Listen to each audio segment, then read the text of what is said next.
É isso, você está mentindo para você mesmo todo dia. E o pior é que essa mentira, ela provavelmente está custando margem de lucro do seu negócio. Sabe aquele projeto que você jurou que ia entregar em uma semana e no fim levou 3 semanas?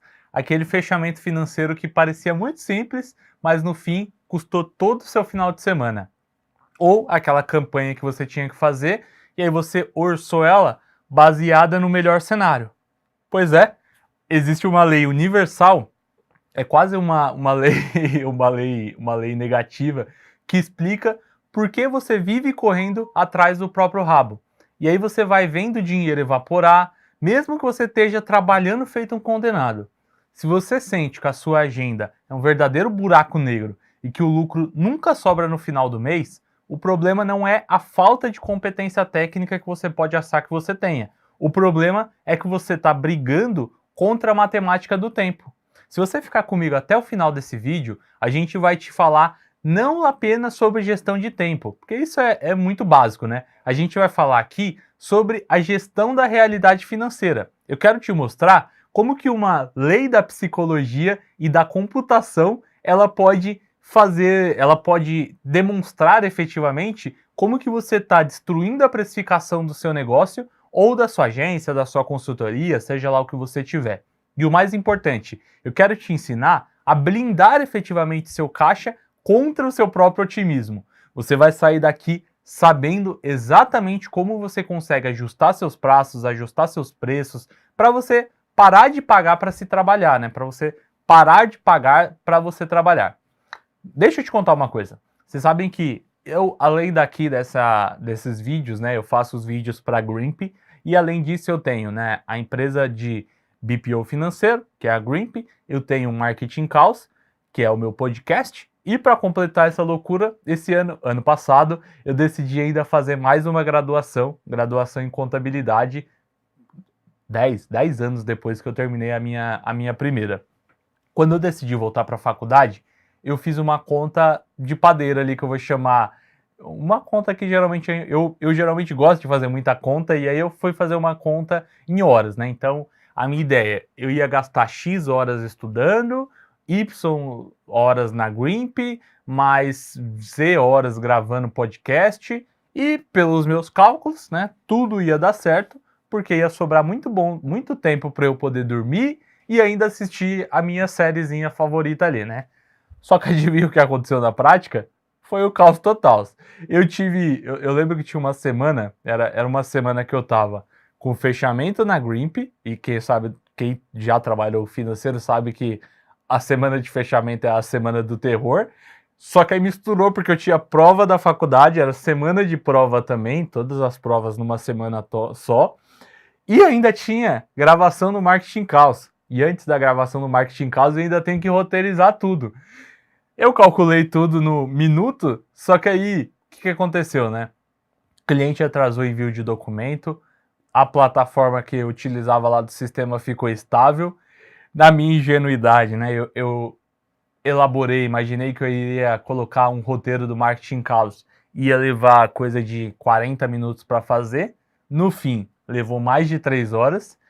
E resultado foi uma semana de estresse, noite virada e aquela sensação de que eu não quero nada disso para minha vida, né?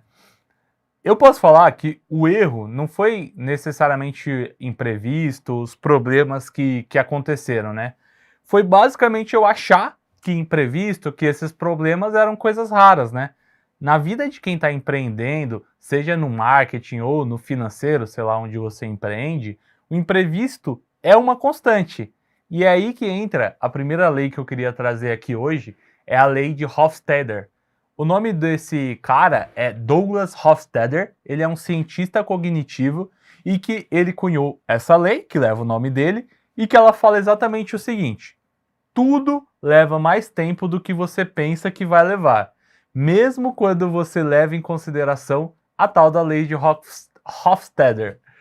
Presta atenção, quando a gente fala do resultado disso, né, a gente traz um pouco disso para a nossa vida, significa que mesmo que você olhe para o seu projeto e você fala assim, eu vou adicionar uma margem de segurança aqui de 20%, ainda assim ele vai atrasar. E por que isso acontece? Porque a gente acaba subestimando a complexidade das coisas. E como um bom tracker que eu sou, eu gosto de pensar nisso como aquilo que eu vou chamar de engenharia Scott. Lá em Star Trek, se você não conhece Star Trek, você não conhece meus vídeos, né? Eu sempre falo aqui, trago o exemplo da série. Tem um engenheiro que chama Scott e ele sempre multiplicava o tempo de reparo que ele tinha por 4 quando ele ia falar com o capitão da nave. Justamente porque ele queria garantir que ele iria conseguir entregar. E ele não fazia isso só para parecer o milagreiro. Ele fazia isso porque ele sabia que lá no espaço as coisas sempre iam dar erradas. No seu negócio, você pode estar agindo como Kirk, querendo tudo para ontem, ou você pode agir como Scott, que entende a engenharia real das coisas. Vamos traduzir isso para o mundo de dinheiro agora, né? O primeiro ponto prático é você entender que o seu otimismo, ele não é uma qualidade, ele é um passivo financeiro. Então, vamos começar a dissecar um pouco disso. Digamos que você tem uma venda ali, um projeto de consultoria, ou sei lá, né, um projeto de pacote de tráfego pago, você está vendendo por R$ 2.000. Na sua cabeça, você estima que você vai gastar 10 horas nisso. Logo, você fala assim, ó, a minha hora vale R$ 200, então eu vou cobrar os R$ 200 vezes as 10 horas. Muito lindo, né? Só que quando a gente fala da lei de Hofstadter, é aí que ela começa a agir.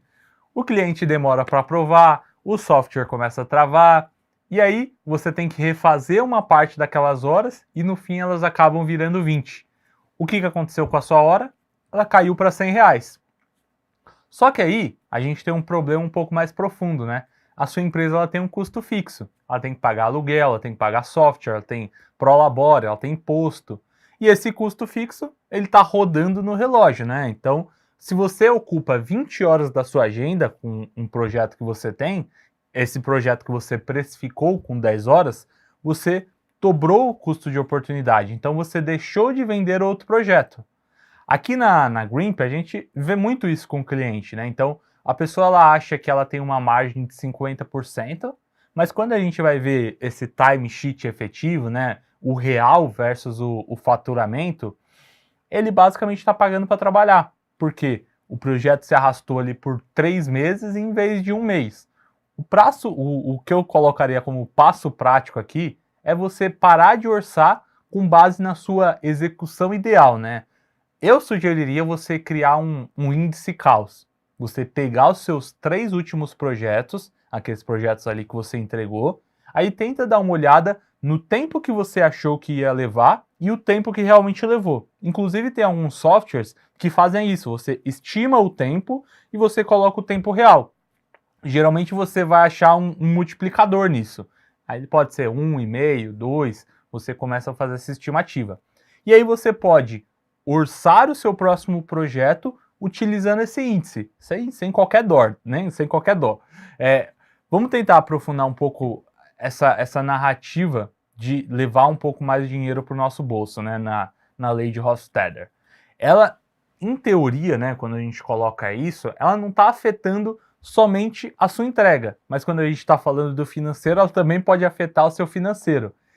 Existe uma assimetria cruel no mundo dos negócios que é o seguinte, as suas contas, elas vencem na data exata, o boleto não atrasa e o imposto não perdoa. Só que o seu recebimento, esse sim, ele obedece à lei de Hofstadter. Você projeta, eu vou terminar um serviço dia 15, emito a nota e dia 20 o dinheiro está na conta, né? A realidade é que você termina o projeto no dia 20, aí por conta do atraso da entrega, o cliente pede um ajuste na nota e o financeiro dele fala, não, emitiu a nota depois do dia 20, a gente só pode pagar no dia 10 do mês seguinte. O que aconteceu? Você criou um buraco aí de 20 dias no seu fluxo de caixa. E se você não tem capital de giro, você vai ter que antecipar às vezes esse recebível, e aí você tem que pagar juros, ou seja, esse atraso temporal, ele comeu também a sua margem financeira. Eu estudo isso na contabilidade, e aí eu vejo muito disso na prática. O lucro, eu sempre comento, né? Eu sempre eu sempre falo, né, um conceito que eu trago de que o lucro é opinião. O caixa é efetivamente um fato. E o fato é que o dinheiro ele demora mais para entrar do que ele demora para sair. O que eu sugiro, né, de ação prática que você pode fazer é implementar aquilo que eu chamo de cronograma pessimista de recebimento também. No seu fluxo de caixa projetado, o ideal é que você jogue a previsão de entrada do dinheiro sempre para 10 dias depois do combinado. Então, se entrar antes, beleza, ótimo, né? Já é lucro ali para o seu caixa. Se entrar depois, pelo menos você já estava preparado. E aí você não precisa ficar recorrendo para o cheque especial. Por que será que a gente continua cometendo esse erro o tempo todo? Geralmente porque mesmo sabendo da lei, né? Então a gente sabe o que acontece na lei e a gente continua caindo nela. É aqui que entra esse lado humano das coisas, né? A gente geralmente quer agradar. A gente tem medo de que se a gente disser para o cliente, ó, isso vai levar 4 semanas, ele vai fechar com o concorrente porque o concorrente prometeu em 2, mesmo que a gente sabe que o concorrente tá todo errado, né? O concorrente vai entregar em 6. É isso, né? É o medo de perder a venda. Só que pensa comigo, né? Será que é melhor você perder uma venda ruim do que você ganhar um cliente que pode destruir a sua reputação, né? Porque você não conseguiu entregar no prazo que você prometeu? Afinal, se você aumentou, você reduziu o seu prazo, você está ignorando às vezes a complexidade, né? Você entra nesse estado de ansiedade operacional. Você para de pensar estrategicamente e você vira um apagador de incêndio, né? A qualidade do seu serviço vai caindo. Quando eu trago o exemplo lá do podcast, do Marketing Caos, lá a ideia é a gente trazer profissionais de marketing, né, para a gente falar, e um dos temas que a gente traz bastante é sobre posicionamento, né? E a gente fala isso, que um profissional sênior não é aquele que faz tudo rápido, é aquele que cumpre aquilo que ele prometeu, é aquele que resolve problema. E para cumprir isso, para resolver problema, você precisa de tempo. Na lei de Hofstadter, é a armadilha básica que a gente traz, chamada ego. O ego é aquilo, né? Eu consigo fazer isso em 2 horas. Só que a realidade, na verdade, você é um ser humano, você vai cansar, você vai ter distração. E é isso. O que você pode fazer agora, né? Comunica o processo, comunica o passo a passo do que precisa ser feito, não somente o prazo. Quando você for passar uma estimativa, né, do tempo, explica para o cliente o porquê desse tempo. Olha, cliente, isso aqui leva 30 dias porque a gente tem que fazer uma revisão, a gente tem que fazer os testes, a gente tem aqui uma margem de segurança para garantir que nada disso vai sair errado. É explicar, é ser sincero com o cliente, né? Idealmente, isso vai gerar autoridade com bons clientes, né? Não vai gerar rejeição. E eu sei que você pode estar aí pensando, não, tudo isso é muito bonito na teoria, né? Mas se eu dobrar os meus prazos, dobrar meus prazos de entrega, os meus orçamentos, eu simplesmente não vou ver nada, né? O mercado, ele é canibal, né? Será? Será que é isso mesmo que acontece? Quando você pensa nas marcas que você provavelmente admira e trazendo lá para o Marketing Caos, toda semana quando eu peço para os profissionais lá falando sobre as marcas que eles admiram, sempre fala muito, por exemplo, na Apple. Você vê lá, a Apple, ela atrasa o lançamento se o produto não estiver pronto, ela cobra cara, e as pessoas continuam pagando, as pessoas esperam. Por quê? Porque existe confiança, existe um branding construído por trás disso. Se o cliente só compra de você porque você é o mais rápido, você na verdade não tem um cliente, né? Você está tendo ali um patrão impaciente com você. E esse é o tipo de cliente que geralmente paga pior e te dá mais dor de cabeça. Quando você começa a aplicar a lei de Hofstadter na sua gestão, você também começa a ter um filtro de clientes, né? Você vai atrair quem efetivamente valoriza a previsibilidade, valoriza a qualidade e vai repetir só para aquelas pessoas que não têm esse senso de urgência, né? Que não estão buscando só urgência, não estão buscando somente preço. Eu vou te dizer que com a experiência de quem já viu o financeiro, já trabalhou empreendendo ali no marketing, e eu vejo muitas empresas aí que acabam cobrando o valor mais baixo do que elas deveriam e não tendo resultado. Eu já vi muita empresa que cobra o preço justo, tem prazo realista e tem caixa saudável. Enquanto que essas empresas que vendem urgência, preço baixo, acaba vivendo no vermelho. O que você precisa fazer é escolher, né? Qual dessas empresas você quer ser. E para a gente fechar, coloca isso aqui na sua mente, né? Coloca na sua mente uma coisa de uma vez por todas. A lei é implacável. Tudo demora muito mais do que você acha. Então, aceita isso como uma lei da física e não como uma falha sua. Otimismo, ele custa caro. Tempo extra, quando você tem um tempo extra que ele não é orçado, ele vai sair diretamente do seu lucro líquido. Então, não esquece de calcular o seu índice de caos e ajustar seu preço. E por fim, protege o seu caixa. O dinheiro, ele demora para entrar, então você precisa proteger seus recebimentos contra atraso, né? E seus pagamentos precisam se manter em dia. A frase para você colar no seu monitor hoje aí é: o lucro mora na margem de segurança e o prejuízo se esconde na pressa. Agora eu quero saber de você. Qual foi a estimativa de tempo mais absurda que você já errou? Aquele projeto, né, que você prometeu ali em 2 horinhas e no fim virou uma semana inteira de pesadelo. Manda aí pra gente nos comentários, pra gente compartilhar um pouco dessas histórias de guerra, né, pra gente entender que a gente não tá sozinho dessa, né? E se você tem um sócio ou um amigo que vive prometendo prazos impossíveis e que tá quebrando a cara com isso, manda esse vídeo para ele, é um favorzinho ali que você pode estar fazendo para a saúde mental dele. A gente se vê na próxima com mais realidade e menos caos. Até lá.